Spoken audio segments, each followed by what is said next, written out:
Wavehealernation, Tsunami Healing. Welcome back to another episode. We are about a month out from teacher training. We're back here at Raw University, and we have our third guest, Miss Danica Ogden. Danica, thank you so much for being here with us, and I'm excited. Danica is one that, well, I don't know. We'll get into it. we had a funny little connection. At the very beginning, there was this moment where she accidentally emailed me directly from a group message, and we laughed at that like the first week. And then at the end of the training, like we met in front of the refrigerator in the kitchen again. I was like, holy crap, it's like the last week. And now we're here again. It's been a month since we finished training. So Danica, thank you for coming out with us. Thanks for having me. I'm excited. Danica, let's just start at the very beginning. Tell us a little bit about where you're from and how you got into yoga. I am from Orange County, from Aliso Viejo, and I think I got into yoga kind of viewing it as a workout. I did track and cross country growing up and was really competitive, and it just eventually I stopped like mid high school. And once I stopped that, I was looking for a workout. I was looking to perfect my body, I guess, aesthetically. And because of that, it never really lasted. It was kind of like doing it out of dislike for myself. And so I always loved yoga, but it never stayed a practice for me. It was really like when I could get myself to do it because I was viewing it so differently. So it was really on and off for a long time, maybe like 5 years. And then sometimes I would get like really obsessed with it and go all the time. So it never stayed consistent. And then I'd say last year around March, I was dealing with a lot of health issues and a lot of relationships in my life I think just I wasn't happy with. And it kind of hit an all-time low for me, and I just needed some kind of outlet and to love myself more, honestly. So I went to, I think it was a yin candlelit like sound bath, and so it was not moving. It was just long hold stretches, and I think that's when I like realized you can connect with yourself and release emotions and have it be out of love for yourself as opposed to wanting to be somewhere that you're not or wanting to push down feelings, which I think I did a great job of my whole life. So that's when I really fell in love with it. I was able to release a lot of emotion during that time, and I think it helped me heal a lot, mentally and physically. So I kind of got more into it as a yin practice, and then got more into vinyasa and really embodying emotions as opposed to moving through the motions without feeling anything internally. So it became a lot more of an inward focused practice for me and something to help me connect with myself, which I think I really needed. Yeah, wow, thank you. How did you find raw yoga? Well, during that phase of my life, I was kind of doing you get the free trial or however much you pay for the trial and go to that for 2 weeks straight. So that's how I found raw. And I think it was the first one that I did like a trial with, and it was a hot yoga class. It was vinyasa, and I was like, that was amazing. It was really hard because in that time I didn't feel very strong. I frankly was not very strong. I was just dealing with so much in my body and chronic pain and all of that, so it was really challenging, but I definitely felt an energy shift in myself after the class and loved it. And so I went to a couple other studios after that, but I was like, nothing is like Raw. So eventually I got a membership at Raw and was there all the time for the past year. Lots of hot I loved hot Raw, I loved vinyasa, and that's how I got into it. I love Raw. Very special place for me. Yeah. Before we dive deeper into that, I know that you went to USC. I did. And you graduated recently, right? Was it last year? 2022. Yes. Okay, So 2 years ago. Were you going to Raw while you were at USC, or was it afterwards? No, I went afterwards. So last year I was like 1 year post grad, and that's when I started going. Before that, college, I would go to like one studio that was on campus very occasionally. Kind of going back to how I got into yoga, it was either like all at once and doing it all, or not at all. So it was not a steady practice for me, and it was not mindful either. I would say it was very physical oriented. Yeah. While we're here, real quick, we geeked over this. I geeked over this. I went to Virginia Tech. Yeah. And you went to USC, and big public traditional major schools. I guess you would call it like a true university or true college, right? And we talked a little bit about this before. I loved my college. I loved my time there. I grew up a lot there. I made a lot of mistakes there. I wasn't doing yoga when I was, well, on and off. I would do yoga like when I went home because I worked at a gym. That's kind of how I found yoga. Yeah. But I wasn't doing it or practicing it while I was there. For you, what was your college experience like? Because we talked a little bit about, and if you would like to get into this, you kind of had this mindset of you wouldn't collaborate with a lot of people, if you will. I can imagine, I think you said you were a part of a sorority as well. What was that like, being at USC, having that mindset of I'm not going to reach out, I'm not going to collaborate with people, and I don't know. Did you have fun while you were in college? I hope that you did, because I feel like, I know I talked to some people and they're like, I missed out on the college experience, and I'm like, I feel like, no, I didn't. I'm like, yeah, you did. Like, my college experience was amazing. Yeah. So, I don't know. How was yours? I think that I went into college, I transferred there as a sophomore. So I was abroad the year before, and it was just a very different shift for me. I think that was how I viewed it personally. So I went into it with this idea of what my quote-unquote perfect college experience would be, and I think I wanted this like crazy party time, and thankfully I did not get that. I think what I got out of my school more so was feeling connected to the academics and to my professors, who really inspired me, and they helped me a lot. I connected most with them more than my peers, I would say, when I was there. And I think honestly it's because I was just going through a pretty hard time. I was definitely really depressed in college, and I've always been kind of like projects or studying or anything really. I would prefer to do it alone because I didn't want to be seen trying, I think.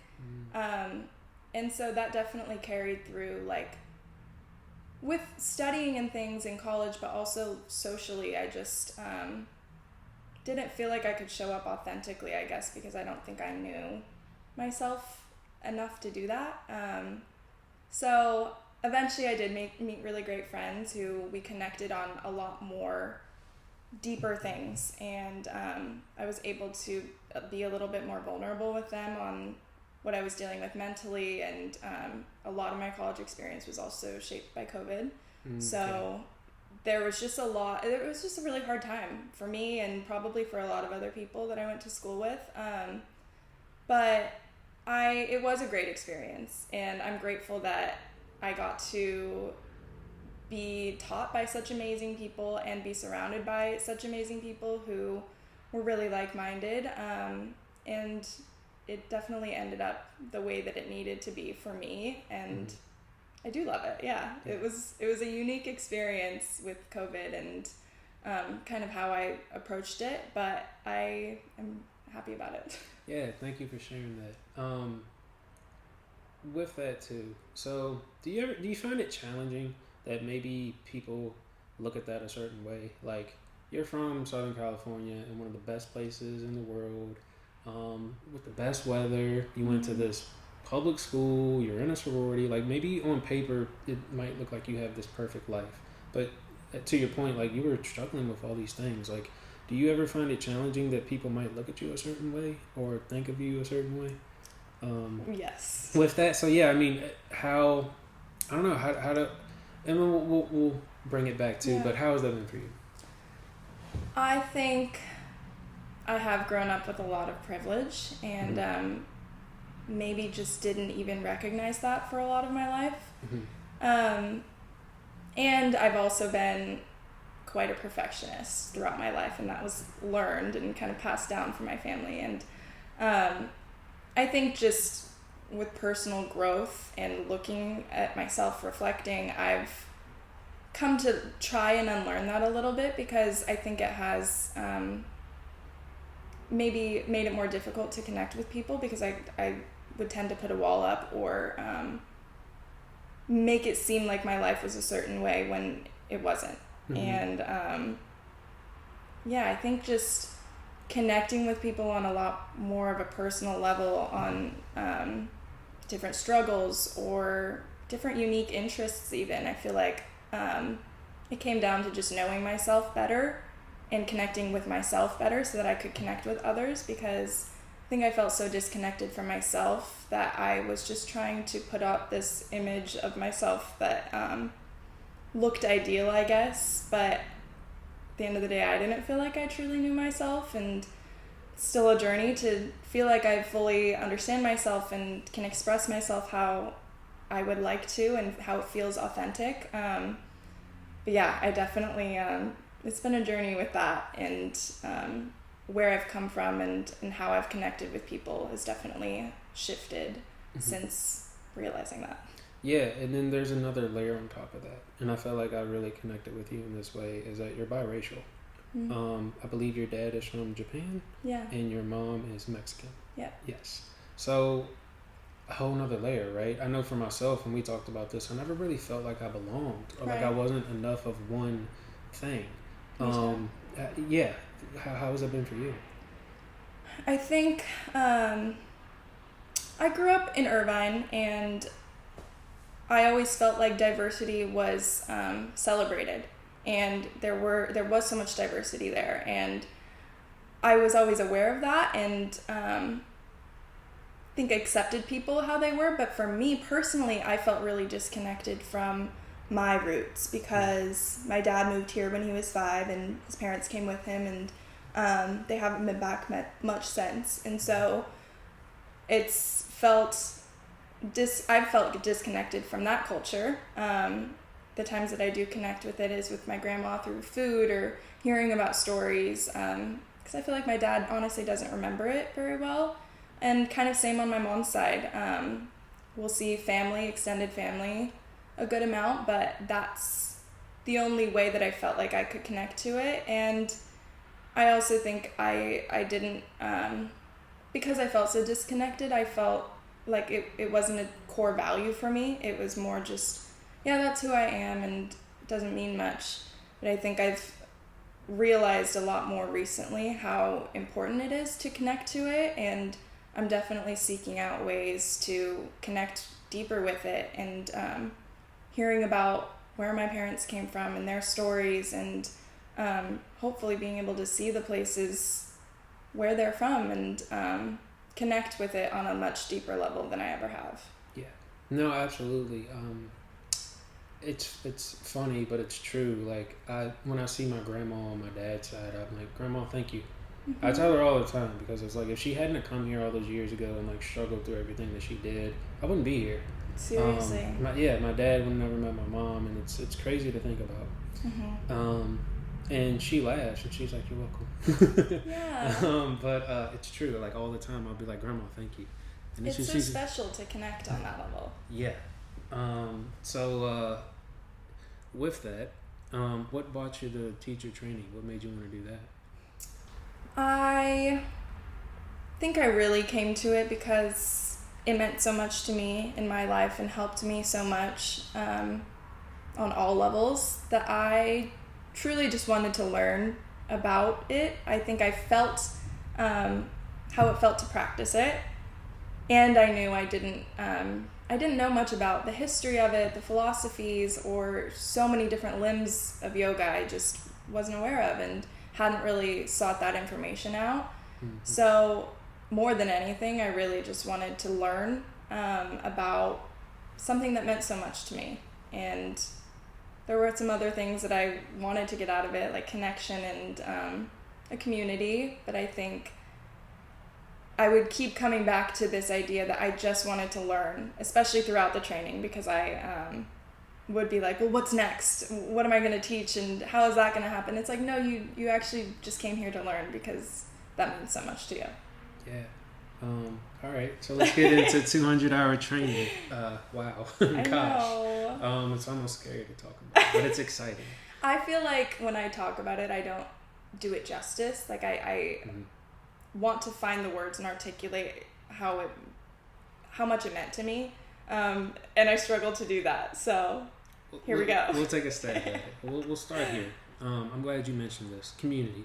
I think everybody came into, that was in our cohort, came into it wanting to have a sense of community. Mm-hmm. I think everybody wanted to connect, open up, and I mean, we kind of had an idea of what we were getting to, but like not really. Yeah. And I think with that too, I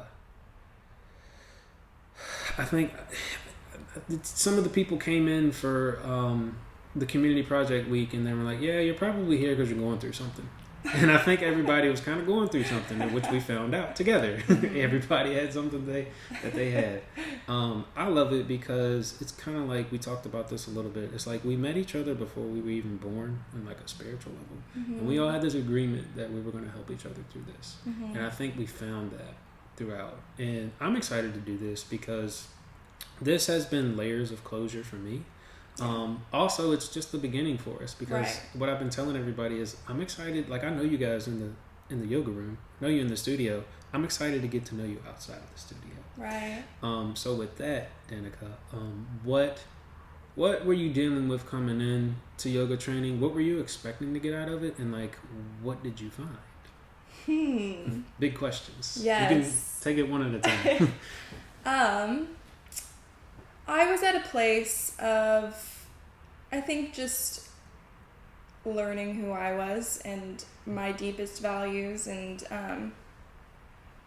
doing that individually as opposed to being in a relationship with someone or always being around people. I feel like I was just like trying to be alone more and find out my passions alone, which kind of ties back to community and craving that, and also kind of distancing myself from other people.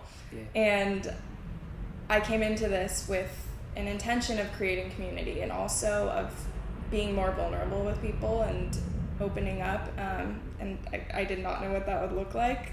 And I think I really found the value of community, and not just like this concept of community, but actually contributing to it. And for me, that looked like opening up and sharing my heart more, and just showing up every weekend. That meant so much to me because I think I learned more about myself in that way, and I felt like I belonged to a collective by being a part of one.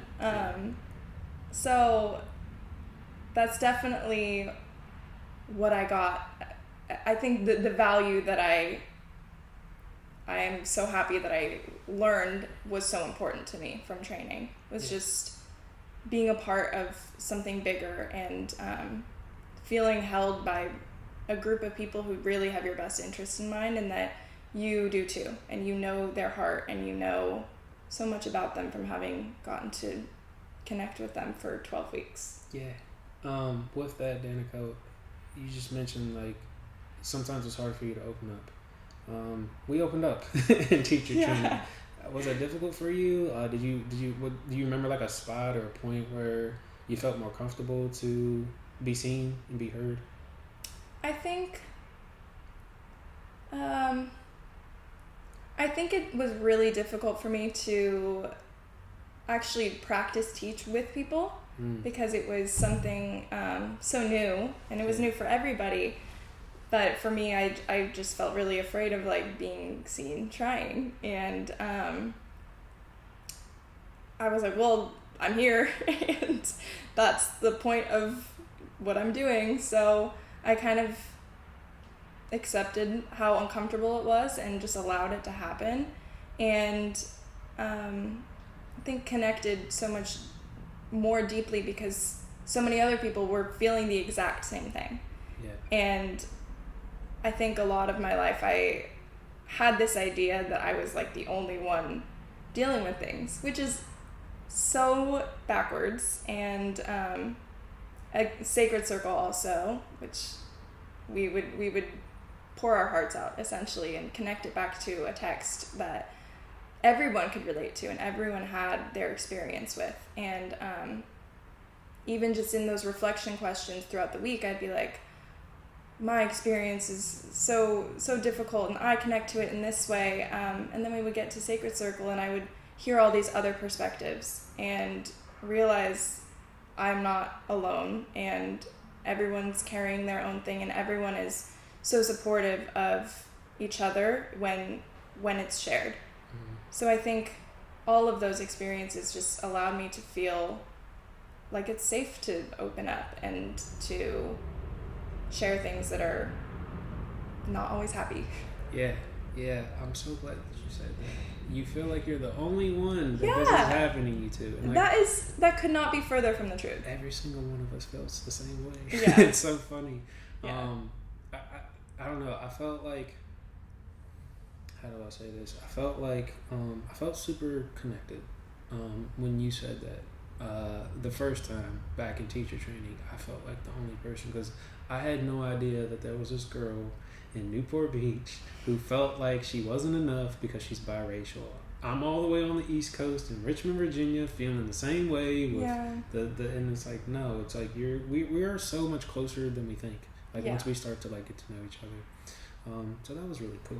Yeah. And I appreciate you sharing that. Yeah, and I'm so grateful for this experience for showing me that and getting to see such different perspectives and how we are all so much more connected than we might think. Yes. At least for me, that's how I came into it. Like, I'm so different. Like, no, I'm not. Mm-hmm. And then the other thing I love that you said is like, this is hard for people, even everybody. It's you don't want to look stupid in front of other people. You don't want to look like you don't know what you're doing, right? Yes. So now that you're aware of that, now that we've had this experience, like, is it still difficult for you to reach out and connect, or do you feel a little bit better about not knowing everything all the time and like letting that be okay and working with other people? I definitely feel a lot more open to it. Mm-hmm. It's I think a constant push for me to do that, but I think that having seen the fruits of it throughout training and afterward, keeping that top of mind and keeping that as a priority for me, every time I am able to have a meaningful conversation or even teach, which can feel scary, is I feel so much more fulfilled and like I'm living as opposed to kind of just like existing and hiding away, and not allowing myself to be creative. I love being creative, and a lot of times that means doing something maybe in its unperfected form, and I'm getting used to that because it's a lot better than thinking something's perfect and then sharing it. It's like, that's not real. Yeah, I love that you said that. Nicole, if you are listening, I hope you heard what she said. You said that you feel like you're living. I love that. Nicole, in the letter that she wrote to me in my box, she said, Justin, I know that you were happy before this, but she's like, now you are living, like in all capital letters. Yeah. So like people can feel what we're doing. People can see the connections that we're making. And I'm glad I didn't say it, you did. So I know somebody out there listening heard and felt that. There's a couple things I want to bring out here too, Danica. I want to touch on, I call it like your little trio, your triad. I noticed that there was a group of you. It was you, Allie, and Aaron, the Newport Beach girls. You kind of have this little cool little like friendship that you developed and you created, and I loved watching it. I loved watching you guys. I was a little intimidated by you guys at first because I didn't know how to connect with you guys. Being an older male, you guys were all pretty young. I think most of you just kind of came out of school. You're from Newport Beach. We're from Long Beach, right? Like, and then I got to know each and every single one of you, and you're like the most sweetest, like deeply found, like people, and you're just so down to earth and chill. But how did that little trio form? Do you remember, like, was there a moment, or did just, I know every week you guys, you even had like matching outfits a lot of the week, which was super cool. So like, how did that form? Just saying hello. Yeah. I don't know. We just connected right off the bat. I remember saying hi to Allie literally in the middle of the first flow that we did here in this room, and mid-flow, like we were taking a child's pose, I think, and I was like, hi. I just was like looking at her from behind, because down dog, you're like looking behind you. So just opening up and saying hi, and I think we just, probably being the same age, connected on a lot, and Erin and I went to the same school. We didn't know each other. Oh, I didn't know that. That's cool. Yeah, she went to USC too. So we just had a lot in common, I think, and we're looking for the same things out of training, which I think everyone in our training was, and I think honestly when we probably got close is going to get coffee at our lunch or break or whenever, because we would just chat, and we got close really fast, and they're amazing people, and I'm so grateful that I met them. Yeah, shouts to Allie and Erin. Can't wait to have you on the show. Yeah. With that, I want to bring this out too. I know you felt it because it was happening to you, but Danica, we saw this amazing transformation happen while you were here. Like, you started out here, okay, and you started out coming in with everything, and then we slowly saw this transformation of like you falling in love with life. You falling in love with nature, you falling in love with yourself, and it was beautiful. Like, you just blossomed, and you would glow. Thank you. It really showed up in your final class that you taught, through your cueing, through your playlist, through your sequencing, and it was powerful, Danica. Like, I told you, and like a lot of people told you, like, you looked like you were a teacher at Raw that had been teaching for like years. And we could tell that you put a lot of time and effort. You were very passionate about it. What was that whole experience like for you? And like, what were your like intricacies? And like, even just in your posts and like your Instagram stories, it'd be like you with your dogs, like in nature. And it's just like, yes, like I can feel her love and her happiness. Like, where is that piece? Like, people want to come search for that, and they want to follow you with that. So, and even like when your brother was here, and I forget who else you bought. Who did you bring? My best friend Emily. Yes. I knew it was somebody special. Yes. I mean, just to see like how much love you guys have for yourself, and I think you said your brother doesn't really do yoga, and he showed up, and he loved it, and he's been to like pretty much every class that I've taught since. Yeah, like that's so beautiful. It so is. Give us some like aha moments, some intricacies of like that experience, and like when did that start clicking for you? When did you start to open up to that? I think it's always been within me. I've always loved nature and being present, I think, but I didn't see it as something that I needed to prioritize necessarily. But I think throughout this training, a lot of the reflection questions from our books really helped me understand what I loved to my core, and like what lit me up and made me so excited to be alive. And I just kind of connected more deeply with that in allowing myself to have solo days and bringing my dogs with me, and practicing yoga as I was doing that, and trying to let go of it looking a certain way, and perfecting the sequence, or I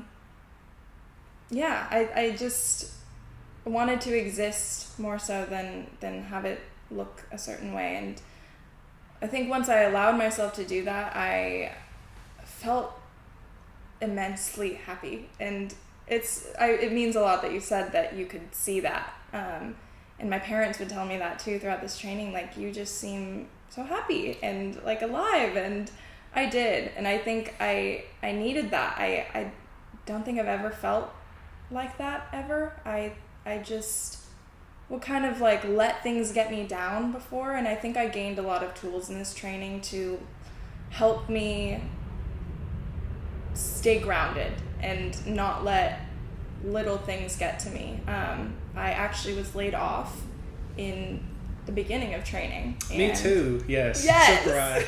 I love that. And you know what? Like, it's meant to be that way. Yeah. And for like a day, I was like, my life, like what's going on? They and then, did us a favor. Yes. I am really grateful for that job, and I'm also grateful for the time that I got to kind of see myself in a different level and not let it be defined by my work. I kind of had like a month where I was just figuring it out and still had this training, and I was so glad that I decided to do this training on my own, as opposed to like, now I have time to do this. Because when something like that happens, then you still have something to go back to, and there's still structure. So I would still come back to this training every weekend, and it grounded me a lot. And then my weeks were falling in love with life, and not letting that be defined by my career. And I think I was on the path of like letting my career define me when I'm so young, and it's not, nobody's identity is their career, it's just how they live. And so I think that time period that I had allowed me to just be, and more so than I had before. So my final, I wanted to try and add all of these things that felt like me, because I had found so much more of myself and wanted to just share my heart and what made me love yoga and connect with it the most. And I think I feel most connected when I'm outside, and all of our finals were in this room, and so I was just thinking of ways to make it feel like me. And there were a lot of like tree references, and the postures were very flowy, and all the things that I loved. So it just felt like an embodiment of me, which is kind of how I fell in love with yoga as well. Yeah, I love that. Embodiment of Danica. Thank you. Thanks. With that, big takeaways from yoga teacher training. We're kind of here. We kind of mentioned it a little bit, but were there favorite moments, maybe moments that were difficult but it taught you something? Like big takeaways coming out of 200-hour yoga teacher training. Yeah, I think we've touched on this, but just the idea of we are all so much more connected than we may think or tell ourselves. I had always kind of struggled with the idea of like oneness as a concept, and I had read some books where it was talked about before training, and I was like, I don't get it. And throughout this training, I really found to believe that we are all just one. Like every being, every soul here is just one. And I think that really came to light when we were starting our practice teaching, and everyone was struggling to find their voice. But seeing the potential in someone, seeing that they were made to do this, like I could see that in everyone. And I had a moment just driving home after probably the first day of practice teaching where I was like so stressed about how I was showing up to teach. Yet I was like, I'm so proud of everyone around me. I can see that they are trying. I can see that they are doing what they're meant to be doing. And I just had this moment of like, then you're doing the same thing. If you can see that in somebody else who you truly love, then the same is true for you. And I think throughout everyone's final, I really felt that as well. Like everyone just wants to give their creation to this earth and show up authentically. And I felt that in the room throughout everyone's final.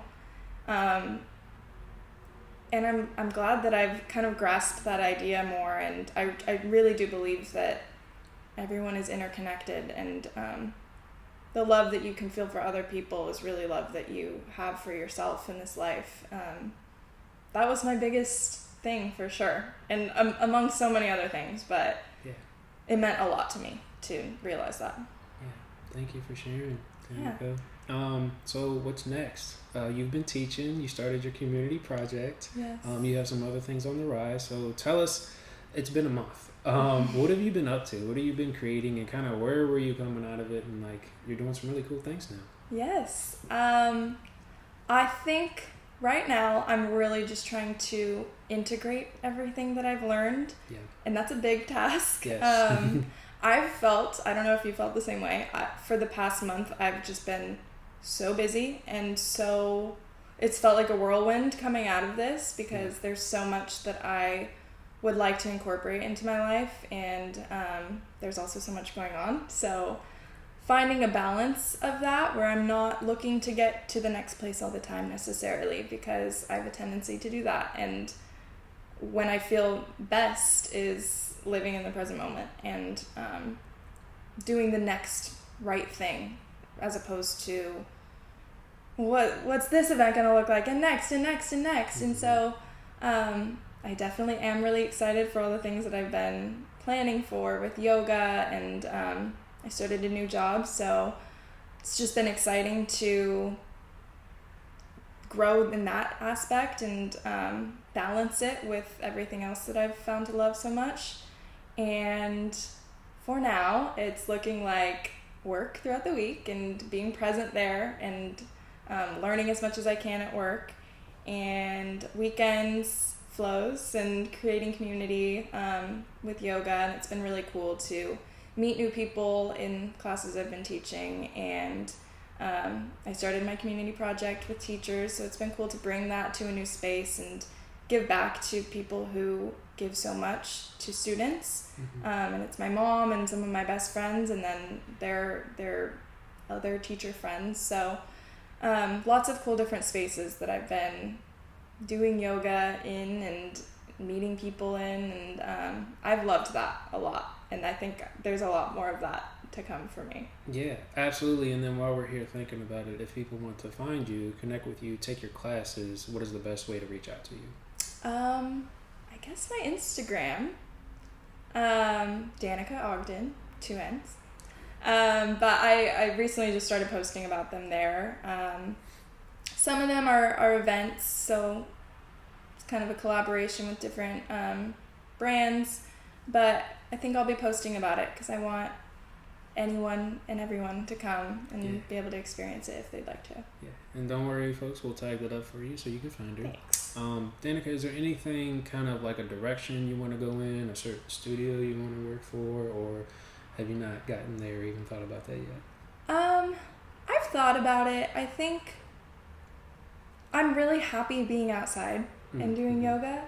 So my vision right now is creating spaces to do that and teach in that setting. So I've loved being in parks. I've loved teaching at the beach, in different other places, just being outside. I think studio setting is amazing, and I love that for my personal practice. I think when it comes to like the weekend, I'm like, okay, it's time to be outside. Yeah. So it's been great to tailor it to, again, something that means so much to me. And allowing people who may be new to yoga come into it and just get to experience it and have it be a well-rounded experience, I guess, with nature and getting to connect in that way. Because I think it helps me connect deeper with myself. So yeah, very cool. Thank you. Gosh, geez, I remember.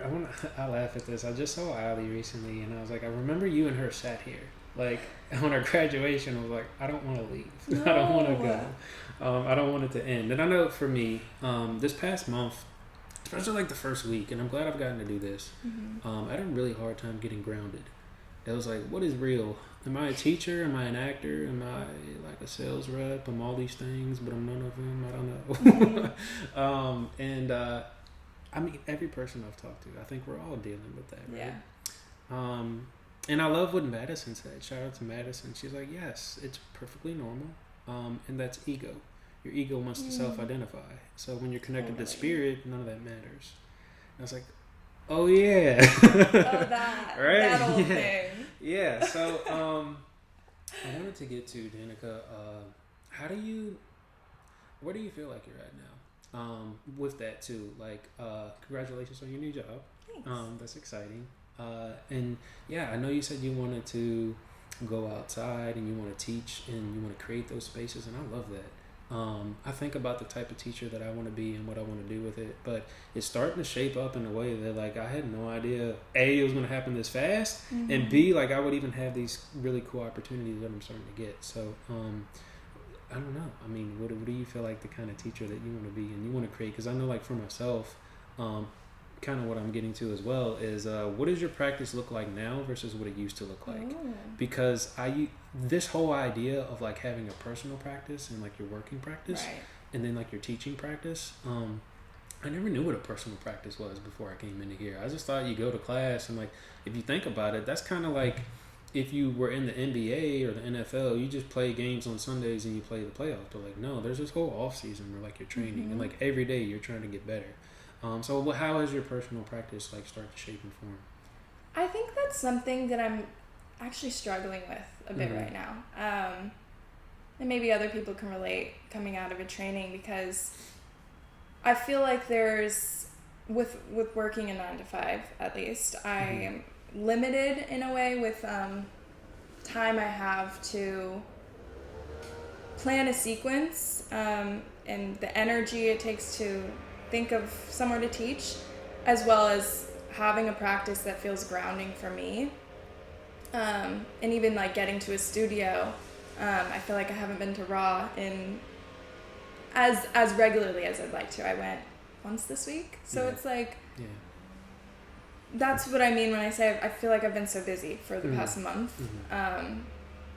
And I'm trying to just make it a practice where I can come to my mat wherever that is. Maybe it's just in my house before work, or a class after work, I don't know, whenever I can, and let it be a time for me where I'm not thinking about planning for a class or planning for other people. I still want to be able to come back to it as my own practice, and I have been, but I think I would like to connect with myself more. And it's been hard. What about you? I want to hear. Yeah, what I've noticed, and yeah, we're getting back to community here, is what I've noticed is a couple things. One, in teacher training, I realized that although we are a community and we're doing this all together, it's very much a solo journey. It's very introspective. Yeah. There's going to be feelings and thoughts and ideas and nuances that you discover and you find, and you're not going to do that unless you're in it. And just know that the people around you are doing the same thing. That's how you're kind of in it together. The other part of that is what I've noticed, and this is why I love teaching workshops, and I did workshop style for my community project, is I like to go deep. I like to do breath work. I like to do sound baths. I like to incorporate these practices of meditation and, like, allowing myself and giving myself permission to go there. And sometimes you can't just do that in a 1-hour yoga class. Like, there's not space or there's not room for that. That's true. So I'm realizing that, like, I kind of want to go down those roads. So for me, it's being consistent. And I don't always do that. And I get so busy with my day job, and I get so busy with other creative things that I want to do, that I have to remember, like, to have that and almost make it like a part of my daily routine. Yeah. 5 to 10 minutes for journaling, 5 to 10 minutes for meditation, 15 to 20 minutes of stretching. Make sure I schedule those classes at Raw as a member, or that I'm going on one of your guys' classes. Like, it's making the time for it and, like, putting it into your life. Yeah. I'm not perfect at it. I'm still figuring it out, but I just noticed that, like, it helps when I make it more of the daily routine. Yeah. Because then it just becomes a habit. Like, you're just doing it. You're not really thinking about it. So with that, we built this amazing community while we were here. We have this cohort, but we all do have our own lives. Do you still feel like you're connected to our cohort and our community? And I have some ideas about that, but do you still feel very connected to everyone? I do. I think I probably always will. Good. Yeah. But I also think, going back to you saying scheduling is really important, and making sure you can make the time to connect.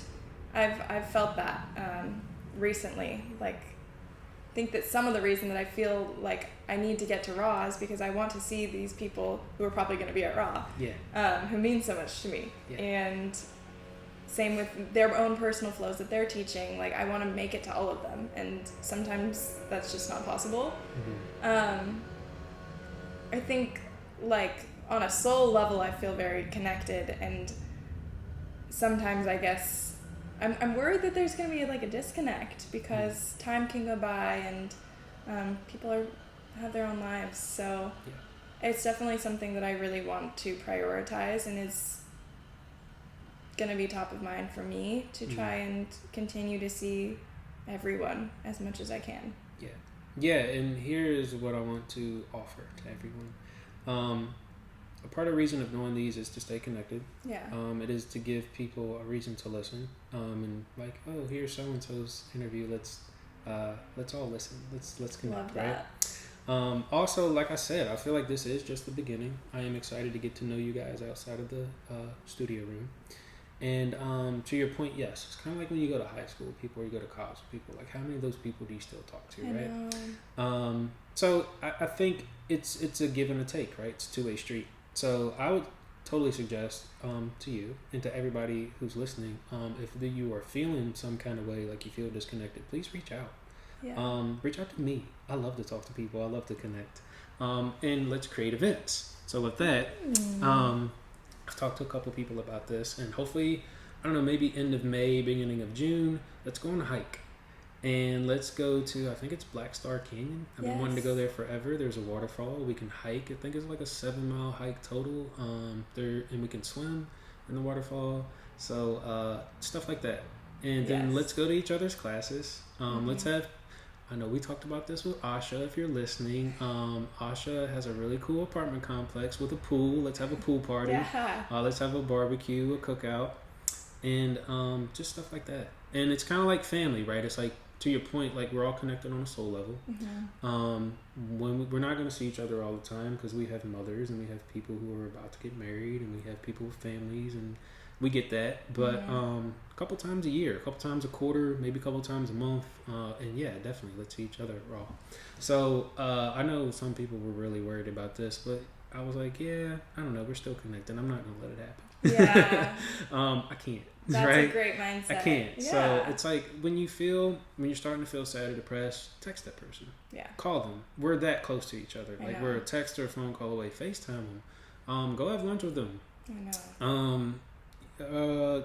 Whatever that is. A lot of you guys live near the beach. Say, let's go to the beach. Right? So, it will happen and it won't. Yeah. So I wanted to throw that out there because I think it's important. We all wanted to create a community. Absolutely. Let's be a part of it, to your point. And continue it. It doesn't have to end. It's Right. actually the beginning. And the friendship's still there. The connection's still there. I would love to. Yeah. Awesome. To all of those. Awesome. Danica, final question for you. I asked this to all my guests. What thought, wish, hope, prayer, whatever it is, what would you like to leave all of the listeners of the Wavehealernation with out there?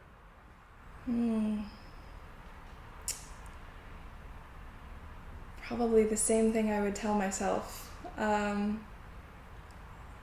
would hope that everyone can feel content just being exactly where you are, exactly how you are, and just letting that be exactly what it is. I've struggled with that a lot, and I think a lot of people do. And it's easy to in this society where we're focused on the past or the future, but I hope that everyone can find a little bit more presence. I love that. Danica, thank you so much. I appreciate it. Guys, go check her out. Go take her class. Connect with her. And So happy to do this. Shout out to everyone in our cohort. Shout out to Raw Yoga Studios. And thank you, Lori, for letting us have this time in this space. Yeah. So until the next episode. Thank you, Justin.